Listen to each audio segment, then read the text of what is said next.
In this video, I will be finishing topic 15 of Edexcel Math, Cambridge IGCSE, and this topic is relatively easy and short.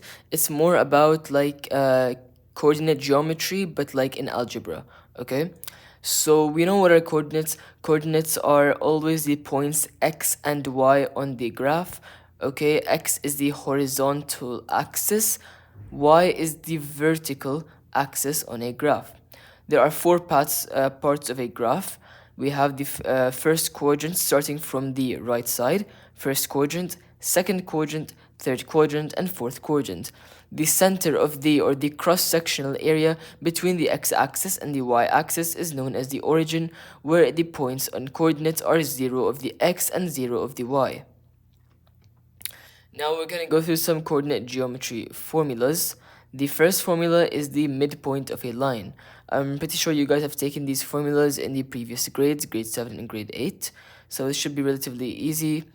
Midpoint of a line is m is equal to x1 plus x2 divided by 2 and y1 plus y2 divided by 2. The midpoint of a line will always be the same distance from both endpoints. The next one is the length or distance of a line. The length or distance of a line is d is equal to square root of x1 minus x2 all squared plus y2 minus y1 all squared.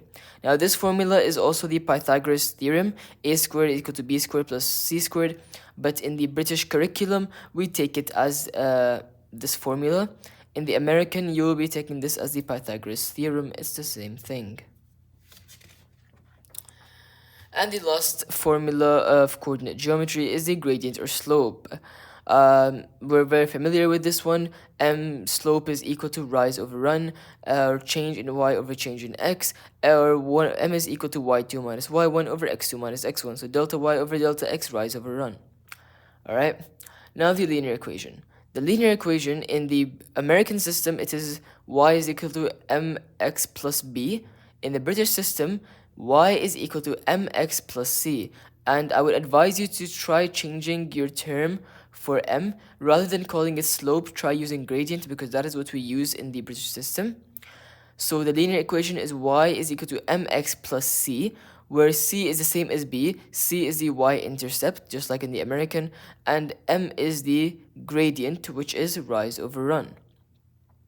Change in y over change in x, delta y over delta x. Okay, now let's have a look at how to draw some linear graphs using this formula y is equal to mx plus c. I'm going to go through two methods. These are like simple questions, and then we'll gradually build up to those harder questions.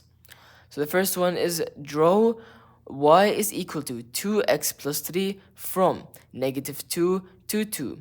So usually what they're going to do, they're going to give you the equation, and they're going to give you a range for x values. What you have to do in method 1, make a table for the x values that they have given you and substitute each x value that they have given you into the equation to find the y value, and then place it in the table corresponding each other and plot the points on the graph. So basically, they gave us the values from negative 2 to 2, so we're going to make an x and y table, place the values on the x from negative 2, negative 1, 0, 1, 2. Now substitute each one of these values into this equation for x, you will find the y value, place the y value under the corresponding x value. After that, after you've gotten your points, plot the points on the graph. So a will be negative 2, negative 1, b will be negative 1, 1, c will be 0, 3, and so on and so forth. Just plot these values on the graph. Method 2 is quite simple, okay, and this is personally my favorite method. Make a small table of putting zeros crossway, and then make the x0 to find the y and y0 to find the x. So basically, what this method is trying to tell us is that a linear graph only needs 2 points to graph it, right? Because if you have a coordinate plane and it's a straight line, so you just need any 2 points anywhere in the graph just to graph a straight line through the origin, right? So this is what this method gives us. It just gives you 2 points, 2 for the x and 2 for the y, that allows you to make a straight line. Of course, the accuracy might not be as accurate as method 1, but the answer is still going to be correct. So now make the x and y table. If x is 0, what is y?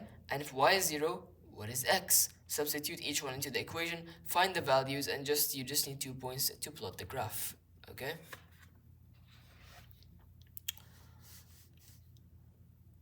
You can review this example if you like. It is basically the same example that I had mentioned in the previous page. And if you look at the graph here, as you can see, all you need is just 2 points to graph a straight line or a linear graph. Now let's learn how to write equations, okay? So writing equations of a line with the gradient 2 and y-intercept 10. So you need to remember the linear equation, which is y is equal to mx plus c, okay? So y is equal to mx plus c. The gradient that they given us is 2, so m is equal to 2. Y-intercept is 10, so c is 10. Now just plot these into the equation that we know for the linear equation. Y is equal to 2x slope plus 10 y-intercept. Another example, okay? Write the equation of a line with gradient 2, okay, so m is equal to 2, and passes through negative 2 and 7. Oh, what is the y-intercept? They didn't tell us. Well, they gave us 2 points. So what we're going to do, we're going to substitute these into the equation to find the y-intercept, okay? So they give us an x value and they give us a y value, okay? And they gave us the gradients. So m is equal to 2, x is equal to negative 2, and y is equal to 7. Now, using the same equation, y is equal to mx plus c, I want you to substitute each one of these into the equation y is equal to mx plus c. So it's going to look something like this. Y is equal to 2x plus c. This is the gradient. Now substitute negative 2 and 7. 7 is equal to 2 times negative 2 plus c. 2 times negative 2 moves it to the other side. C is equal to 4. So now we know what is the y-intercept, 4, right? Now rewrite the equation with the y-intercept. Y is equal to 2x plus 11.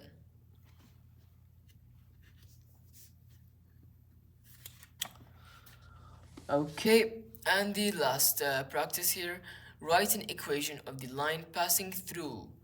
Okay, so here they did not give us a slope and they didn't give us the y-intercept, but they gave us 2 coordinates.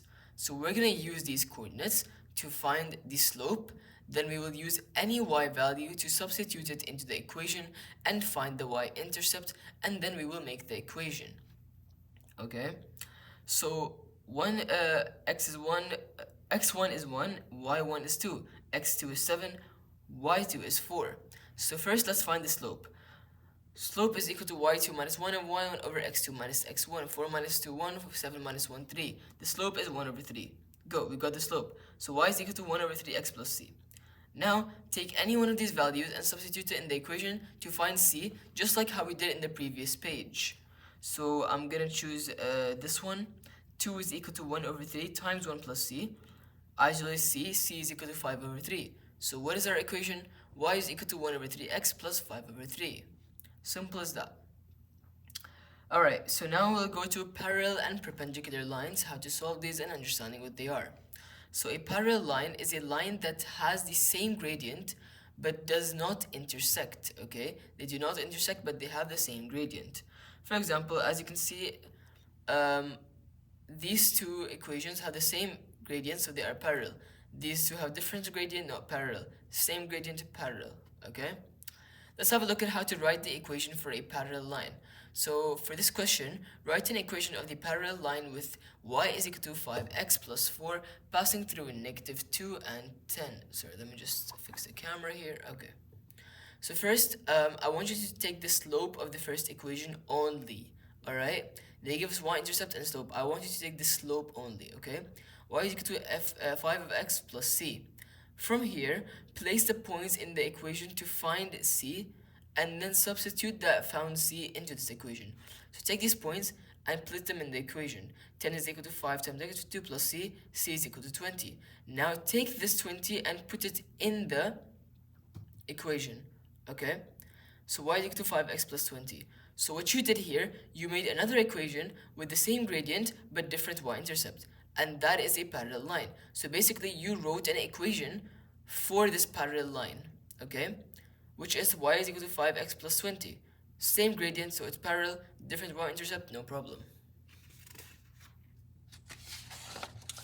Okay, now we will have a look at how to write and understand perpendicular lines. So perpendicular lines are lines that do intersect at right angles or at 90 degrees, okay? They have they have a gradient of the negative reciprocal of the other, okay? So let's have a look at how to write the equation for perpendicular lines. Write the equation of the perpendicular with the 5x is equal to 5x minus 2y is equal to 10, passing through negative 10 and 15. Okay, the first thing I want you to do is rearrange the equation to y is equal to mx plus c, because whenever you're working with linear equations or any sort of quadratic or cubic equations, always try your best to start working with the equation in its standard form, okay? So we'll rearrange the equation here to y is equal to mx plus b, okay? So y is equal to 5 over 2x minus 5. After this, I want you to, again, we're going to work without the y-intercept, okay? We're just going to work with the first half of the equation. Just take the slope and take the negative reciprocal of the slope without the y-intercept. Okay, take only negative reciprocal without c. So y is equal to 5 over 2x minus 5 will become y is equal to negative 2 over 5x plus c. Now, it's like the previous parallel lines. Take any 2 points, substitute them into the equation, and find the value of c, then plot that value of c into the equation. So we'll take negative 10 and 15.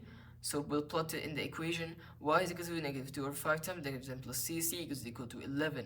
So the value of c is 11, and the negative reciprocal of the slope is negative 2 over 5. So the equation is y is equal to negative 2 over 5x plus c.